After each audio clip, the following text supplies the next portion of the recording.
What is up, guys, and welcome back to a brand new video. Once again, we are back with my team, Career Mode, and this is episode number 35. Quickly approaching episode number 50. Let's see how long it takes to get us there. But today we have a couple of upgrades to do, as always. But first and foremost, we are going to renegotiate some sponsor agreements. Normally we've been having a running deal with Zanzer, Alkins Energy, and also Sudo. But in today's episode, we're actually going to change up the formula a little bit. And this actually pains me a little bit. But we are going to be ceasing our relationship with Alkins Energy. I know, it's been very sad. We've been with them for a lot of this career mode journey. But for the foreseeable future, we'll be going with Neon. But the intention is to pick them back up again once we can unlock an additional sponsor. We're going to go with Neon, and they require us to qualify in P4 or better. This is purely just for performance reasons. We're in a better position in the standings right now, and they offer better weekly and gold bonuses. So we need that money to come in to help with just upgrading facilities and working on our second drivers, you know, stats and stuff with the personnel, etc. But activities coming in, we're pretty much prioritizing team acclaim at this point. We don't exactly need to work on R&D stuff like favoring department morale. That's fine. I think the thing that I'm targeting right now is just getting that acclaim level up so that we can get in extra money by having a higher team acclaim level. But yep, stuff is coming in. We've unfortunately lost a major ERS upgrade, which was scheduled to go on for this race, but we'll immediately target that, and it'll hopefully go on in time for the Belgian Grand Prix in about a week or two's time. So let's hope that is okay. Is it a week or two's time? I don't. That's one thing. I kind of lose track of time and how far away upgrades are going to take to come in. But regardless, it'll be on for next round, hopefully. Or it will be, because it's guaranteed. Anyway, we're customizing the car a little bit. Neon sponsorship is going on, the Halo area, and that's going to take some getting used to for me. But here's a running update of the R&D charts. Renault making some big strides. So too with Racing Point. They've shot to the third best car ahead of Ferrari, and crucially Mercedes as well, bringing updates into this round as well. For us though, we also brought updates, but not from us personally. Ferrari brought us some power upgrades. So two very weird moments in the season to bring power unit upgrades was Monaco and now Hungary. It makes absolutely no sense, but that is just Ferrari things. We've set our rival to be Valtteri Bottas. We've got a good flow of resource points coming in, which we'll spend at the start of the next episode. And yeah, resource point flow has been amazing in Season 2. It's the reason why we had so much momentum behind us. And we'll continue to stretch that as much as we can. But heading into qualifying, let's pray that we're on the pace, unlike Silverstone.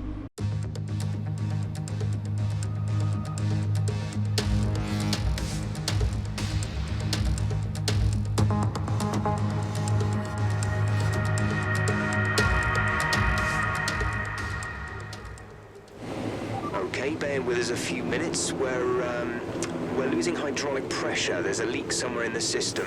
Sit tight for a bit. Wonderful. If I didn't have a digital repair time that was running over my screen, I would be very panicked right now, thinking I wouldn't be able to get out there for qualifying. But thankfully that's there, and we can head out for the second half of the session. I guess it's not the end of the world. This is only qualifying, and I guess we do have a good car. This, honestly, Hungary should be 100% suited to us. We have the best aero in the entire field, so there should be no excuses as to why we'd have a lack of pace around here, despite Mercedes, Racing Point, Renault especially bringing major upgrades. We should still be very, very competitive at this racetrack, and we've doubled down on that by going quite aggressive with the, not aggressive, but high with the downforce, 610 wings.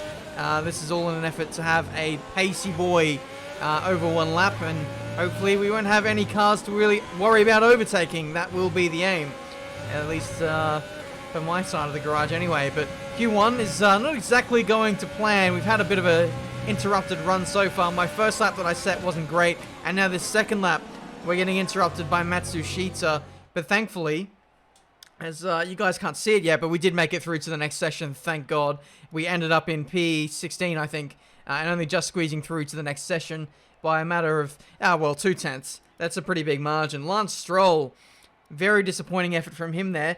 He's 1.8 seconds off, and Sergio Perez is right up there in P3. So I think it was like a 1.5 difference between Perez and Stroll, which was absolutely ridiculous. But now we head into Q2, and you might notice we are going very slowly on our outlap, but don't worry, there's no problem there. We're literally just cooling out the tires, because that's one thing I had an inkling about, was the tire temperatures suffering a little bit over the course of this qualifying lap, and I think that's why I was a little bit slow in that first part of qualifying, because the tires do tend to get very hot around here, especially as you get to Sector 3. It was a major problem in F1 2019, especially the further you got into your career mode, the more the car upgraded, the faster it could go through corners, which is a problem in this car, because you're running such high loads on the tires because you're going so fast. It's almost like what's happening to Mercedes at Silverstone, I guess. Is there more pressure, there's more heat going into the tires, and so it actually slows you down. But thankfully, as we observe the tire temperatures over the course of that lap, I think the cooling that we did on the outlap was good enough. It was enough to keep the tires under 104 degrees. So that was beneficial to our pace for sure. We bang in a 12.4 to get us P6 in Q2. So we progress now to the final part of qualifying, and I guess we'll see what we can muster now with 2 runs against our name.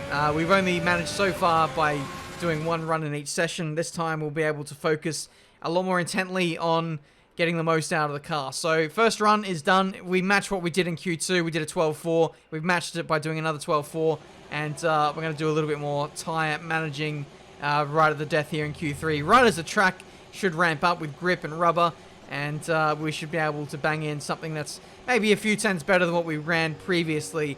But on this lap in particular, I think I'm going to show you guys the whole lap in its entirety so you guys can get a running look at what a hot lap around here looks like. So here we go. It looks like we've got some traffic coming onto the back of us, and that's really why I was starting the lap. Also, we're running out of time. The checkered flag has now dropped, so we waited until the last possible opportunity, really cooling out the tires and the engine so that we can go for a 1-lap blast here right at the end of the session. So here we go, turn 1. I feel like I'm a little bit weak at turn 1, so that's something to watch out for. I was having some little throttle issues there. I feel like it was, I was putting the throttle down, but it was getting delayed a little bit.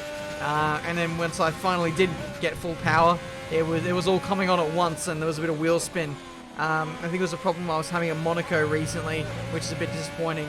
But into the middle sector we go. 4th gear through here, have to minimize the wheel spin. I'd like to run 3rd, but we just got so much power in this car that 3rd gear is unusable, almost.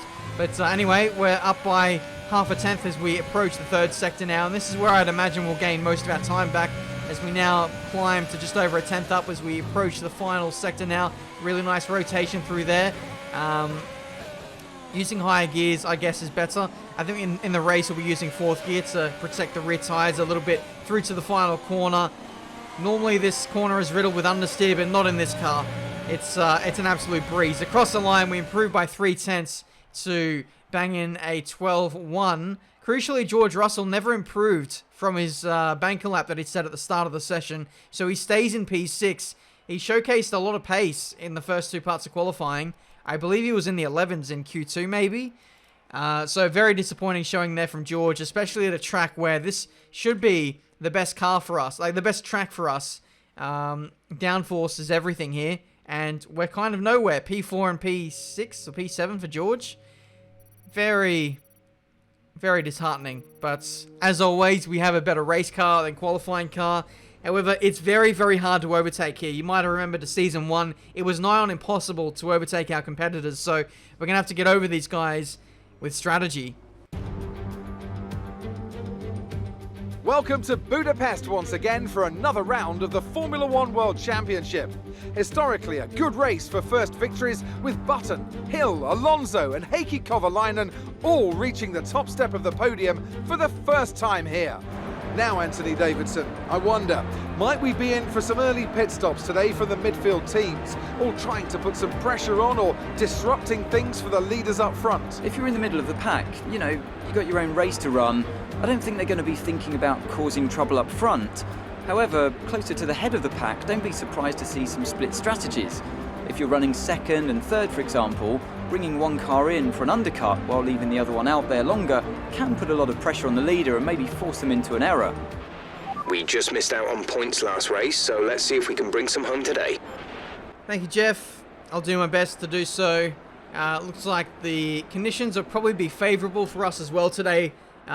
Mostly overcast for this race. So hopefully that can help with the old tyre life for us. In terms of the race strategy, we're going to play around with this and see if we can go for a one-stop onto hard compound tyres. We flick across, remove stint 3, and there we go. One stop is faster on the personalised strategy.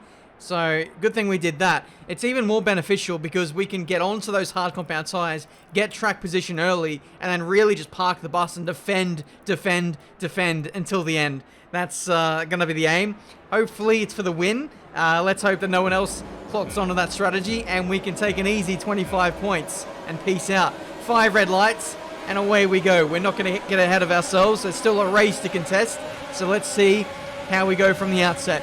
An okay start. We got overtaken by Sergio Perez and I believe Sebastian Vettel on the run into turn 1. Hamilton getting overtaken by Vettel himself. So it looks like the Ferraris bringing the power here at this very racetrack as Hamilton drops down to P4. Sergio Perez up next. We're going to see if we can go around the outside here at turn 2. And we do that with good effect. Thank you very much, P5 for the taking.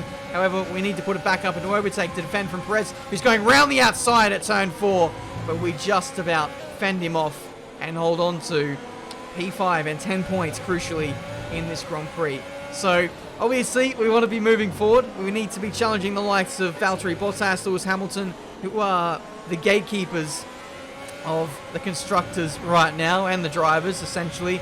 But yeah, we've got a bit of work to do in this one. We don't exactly have the out-and-out pace over one lap, that's for certain. But do we have the long-running pace to challenge the likes of Mercedes and Ferrari, who have brought upgrades into this race? Early doors doesn't look that great. Valtteri Bottas is stretching away from us. So too is Charles Leclerc right at the front of the field. Even the likes of Vettel and Hamilton are getting away from us in this early stanza of the race. Maybe the soft compound tyre isn't as favourable for us. Hopefully we can be a little bit better on the hard compound tyre.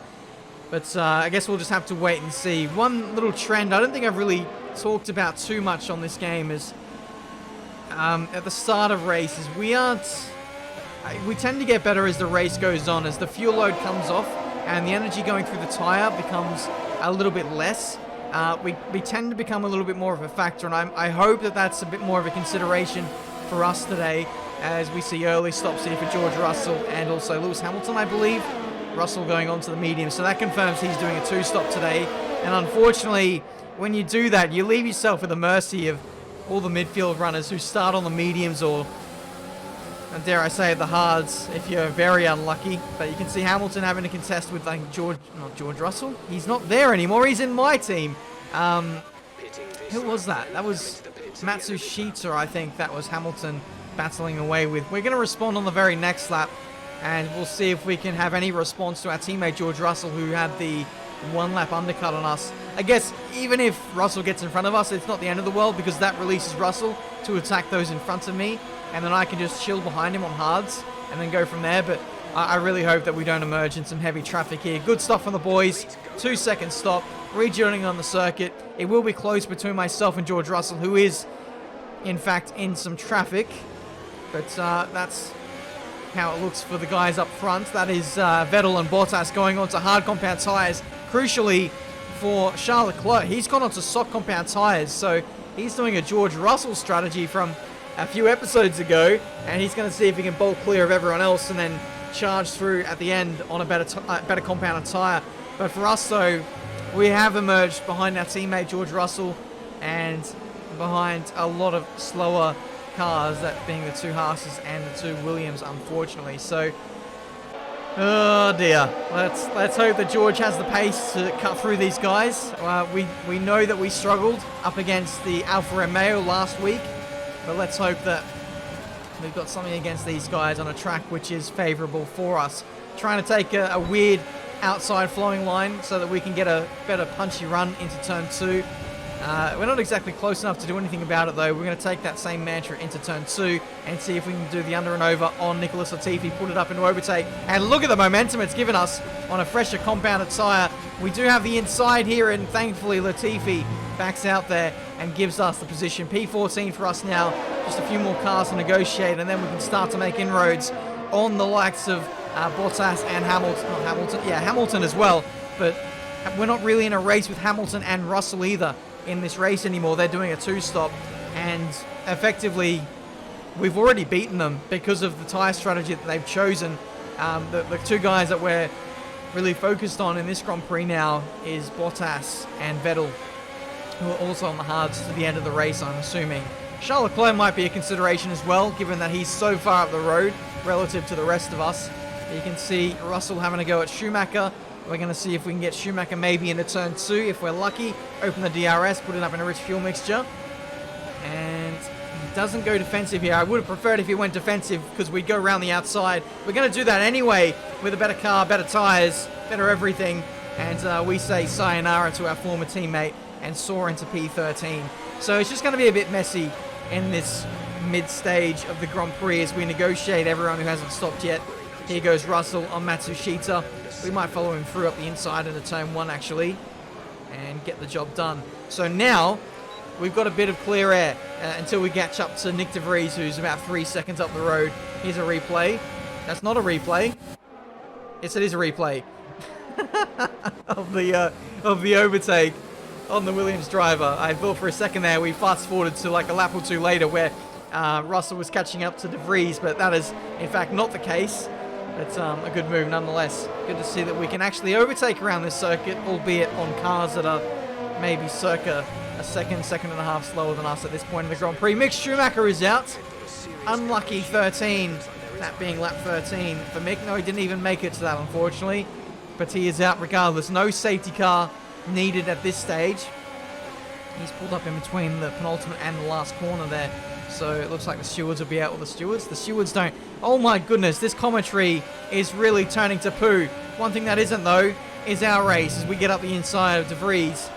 Thankfully, he as well kind of sidestepped us and got out of the way, and means we move up another position in this race. Meanwhile, up front, you can see the likes of Charles Leclerc, Bottas, and Vettel all kind of held up behind slower cars. So that will be the ticket for us to catch up and get in the fight with those guys once again. So let's hope that the medium compound runners who started on those tyres stay out a very long time and hold up those in front of us. But looks like Leclerc is taking matters into his own hands, boxing for the mediums to go to the end of the race. He actually rejoins about 2 positions behind me. So Leclerc will be one to watch on us if we can't make any overtakes on the likes of the other Ferrari and the Mercedes ahead if we can catch up to them. So this is a very crucial part of the Grand Prix for us now to see if we can overtake our teammate potentially, or Hamilton or Vettel, and get to them before they catch up to the next group of slower cars, which actually is not a problem anymore because they've all stopped on lap 20. And there goes the likes of Russell and Hamilton, effectively relinquishing us into P3 in this Grand Prix. And we can see our teammate nearly jumping Hamilton, but going on to the medium compound tyre to finish off this race. So we'll see what the traffic situation is like for those guys. It's more of the same.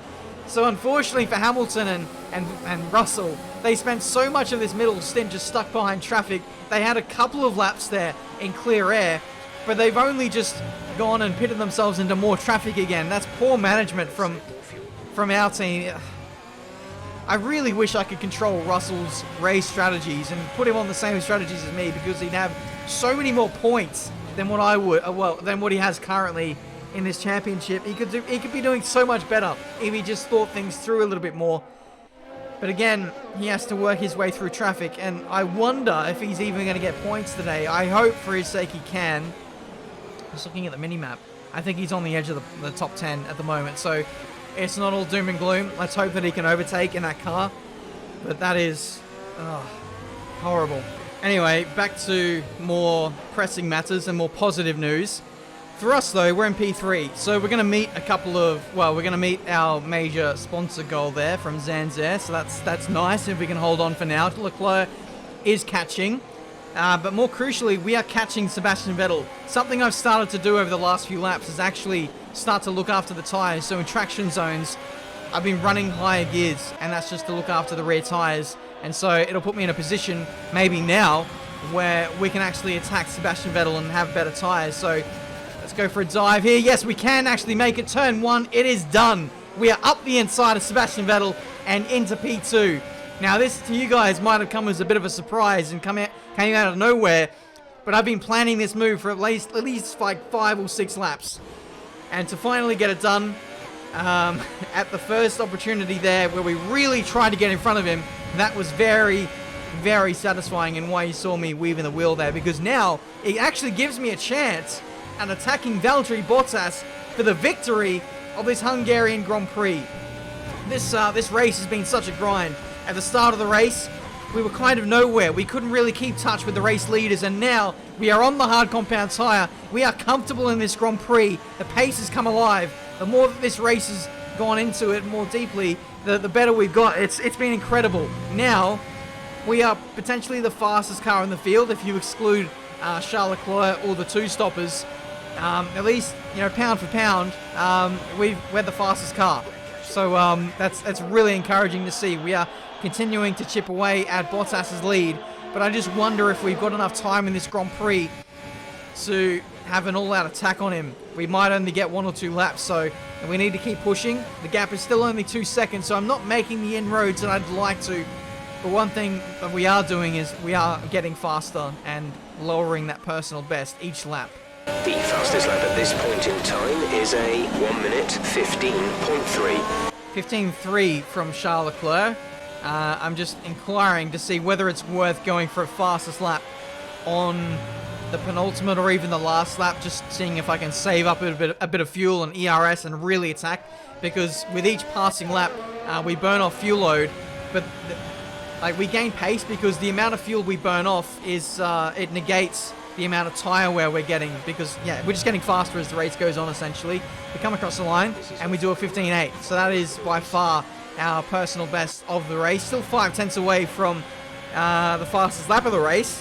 I reckon if there was more time, we might be able to get there potentially, and we might be able to actually get into the lead and fight Bottas, but unfortunately we're on the last lap. We've run out of time, and unfortunately I think it's going to be P2 in this Grand Prix, barring any kind of reliability failure for Bottas.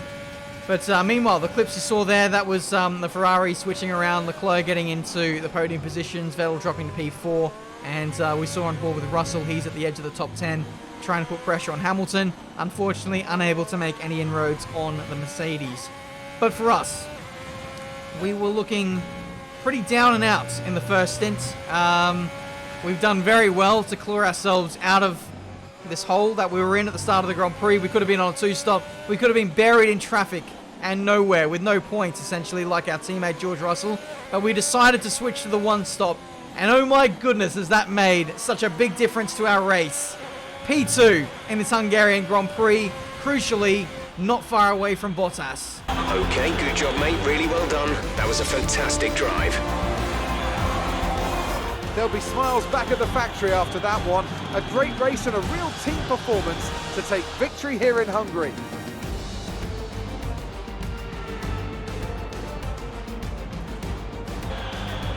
What do you think it was, Ant, that gave them the edge over the competition today? Well, they certainly stood out as a drive with tons of confidence on the track. I think their ability to keep their cool, even during some of the more hectic parts of the race, meant they were able to capitalise on the mistakes of other drivers, giving them the opportunity to make their way to the top spot with ease. So after a magnificent race, we can now see the drivers making their way to the podium. Once again, it's the Silver Arrows who take top spot. A well-earned victory for Mercedes. Bottas will be happy. I think for a lot of the teams, it's going to be a bittersweet weekend. Ferrari will probably be pretty happy with a 3-4. But Mercedes got the strategy right on one side of the garage. Same too for us. So it's a bit of a topsy-turvy one for the top teams. McLaren doing really well there, P5 and P6. But for us today, it was I think it was a good recovery. We set up the car quite well. We didn't make any mistakes with that one, as opposed to Silverstone, where I probably could have done a bit better with the setup. Today, I guess the Achilles heel was the start of the race, and the behavior of the car on the softs was not great. Wasn't really laying down the power very smoothly. Overall, just the soft compound tire wasn't really suited to our car, and that's something I think we'll need to address. Maybe that's something we can look at with upgrades, maybe working on the weight redistribution, working on the chassis to get a better balance out of the car. That might help with the softer compound, potentially, because the rear end is a little bit snappy sometimes. But overall, P2, not a bad effort. We should have been better, to be honest. We should have been qualifying a bit closer, but all things considered, I'll definitely take that. So hopefully you guys enjoyed this video. If you did, make sure you leave a like, subscribe to the channel if you're new to see plenty more racing game content. Still lots of things to be working on. This is not a complete package just yet. I think a lot of people in the comments were getting ahead of themselves. And, you know, I was buying into that a little bit and seeing how quickly we progressed to the best car at the commencement of Season 2. But we're getting taken back a peg or two in these last few episodes, and it's not all plain sailing. There's still some areas of the car we do need to work on, and I don't know. Some people were thinking it was going to be a guaranteed Constructors' Championship win in this season, but that is definitely not going to be the case. But it's good to see the rivalries with the other top teams in Formula 1 raging on, as it always has, and as always, I look forward to the next episode, which will be the Belgian Grand Prix. Some big upgrades there, an ERS upgrade coming our way there, so hopefully we'll be able to bring a package that can challenge the likes of Mercedes and Ferrari. They're going to have their wits about them, I'm sure, as those power tracks will suit them a little more than what ours will, I believe. But thankfully, for Monza, we're bringing a major brake upgrade, which is something that we will definitely need for that racetrack. Beyond that, we're going to continue to work on the durability of the car, and maybe look at fuel consumption. I don't know. It's a tough one. Maybe some drag updates. There's still so many areas we can work on, both like upgrade-wise, facility-wise. We're not even halfway in terms of overall development of everything in every facet. So there's still a long way to go, and I look forward to taking the team to new heights in the coming episodes. New heights. Highest part of the circuit there, turn 4, I think. Good timing. It's probably not the highest point of the circuit. But anyway, no one's watching the video at this point anymore. So thank you so much for watching. Leave a like, subscribe, all that good stuff. And I'll see you guys for a brand new video very soon.